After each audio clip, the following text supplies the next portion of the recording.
What's going on, everybody? Welcome back to Unhinged Talk. As usual, I'm your host, Patrick Hennessy, joined tonight by the man, Paraski Vizina Fontos. How are we doing, Para? Fabulous, man. Fabulous. Yep, I can't complain either. Before we do start today, be sure like, comment, subscribe, turn on post notifications, leave a comment too. Helps us out a bunch. We're pumping out content all the rest of spring training, all regular season. Just stick with us. We got you guys covered. Trust me. But today I do want to talk about three Yankees who we think are poised to have breakout seasons in 2021. Now, a few of these guys are kind of already like staples at the major league roster. One of them is kind of like an underrated piece. But I say we start things off tonight talking about Clint Frazier. You could kind of make the argument that 2020 was his breakout year, but in my own personal view, it's tough to say 2020 was a breakout year for anybody just because of how small the sample size was. In a 60-game season, it's kind of hard to say that it was a breakout year.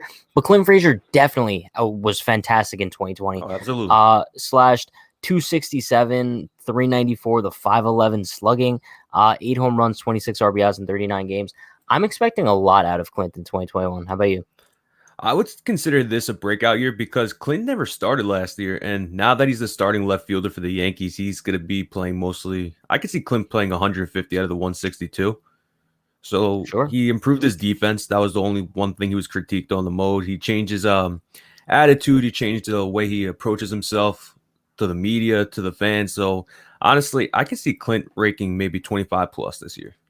I mean, Batting to be honest 260. with you, I think that's like the minimum I'm expecting out of him, hitting like 25 bombs, batting 260. Like personally, I view Clint Frazier as probably the most underrated bat in the Yankees lineup right now. I've gone on the record of saying I think he's going to be an all-star this year. I think that he's capable of 35 home runs and batting 280. Can you imagine like the Yankees? He's probably going to be batting like 7 or 8, maybe even 9. I don't know.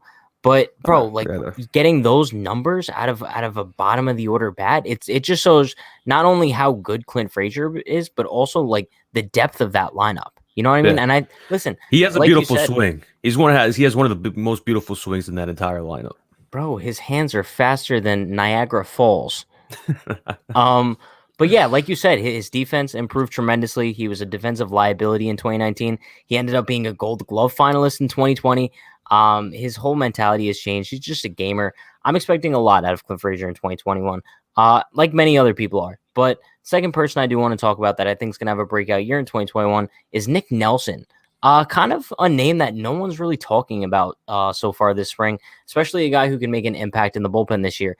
Like we know, Zach Britton is going to be out for the first few months of the season with his injury. Justin Wilson might be missing some time. As far as we know right now, shoulder tightness could be something more serious. I don't know. I guess we'll see. But regardless of those two injuries, the Yankees need some bullpen help. And I think Nick Nelson could be that guy. We saw a very small sample size of him last season. 11 games. He had a 4.79 ERA. He had 18 strikeouts in 20 innings. Listen, Nick Nelson definitely had his fair share of highs and lows in the big leagues last season. But one thing that I really do want to keep in mind was his postseason performance last year against the Rays.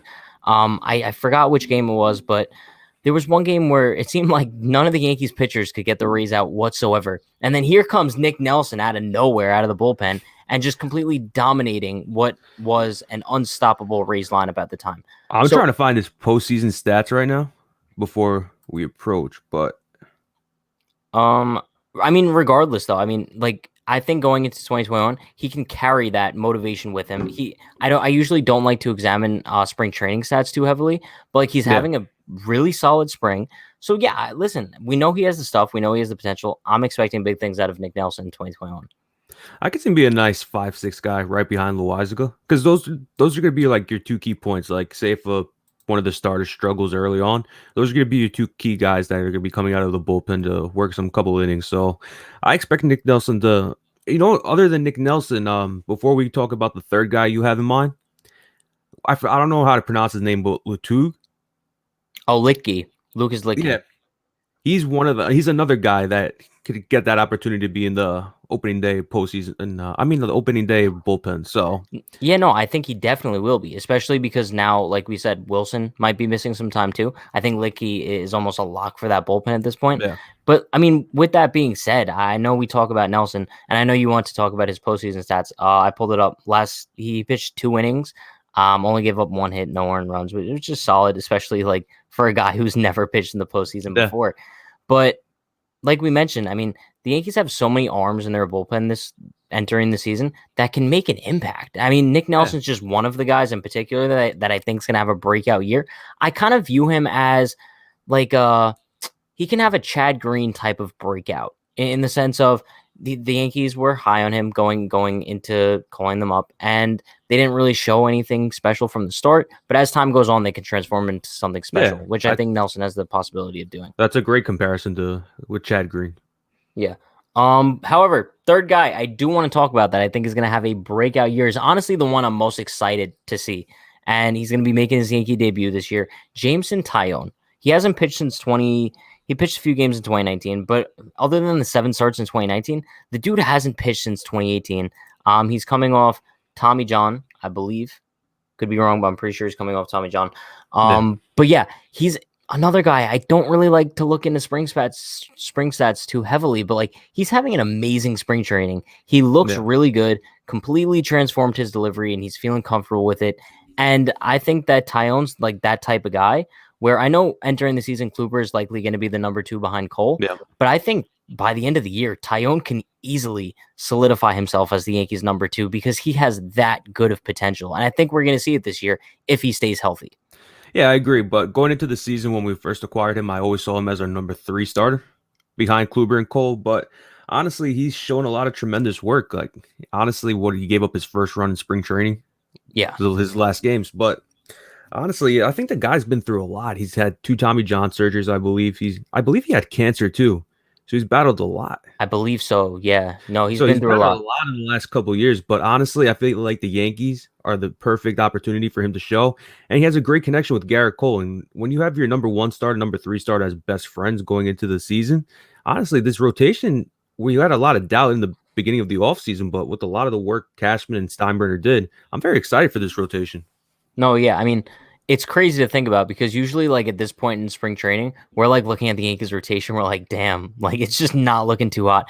But like now it's like the way the Yankees rotation has performed this spring, it's that we don't even know who the number 5 starter is going to be because we have so many good options. You know what I mean? Absolutely. So, and also it's important to note that so far this spring, the Yankee starter that's doing the worst is Garrett Cole.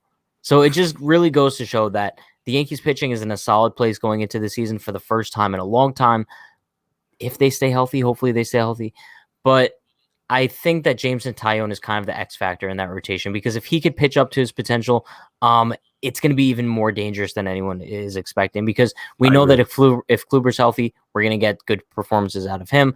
Cole, we know what we're going to get out of him. And then if you have a third guy like Taillon to give you those solidified, solid innings, something to watch out for this season. But yeah, I agree.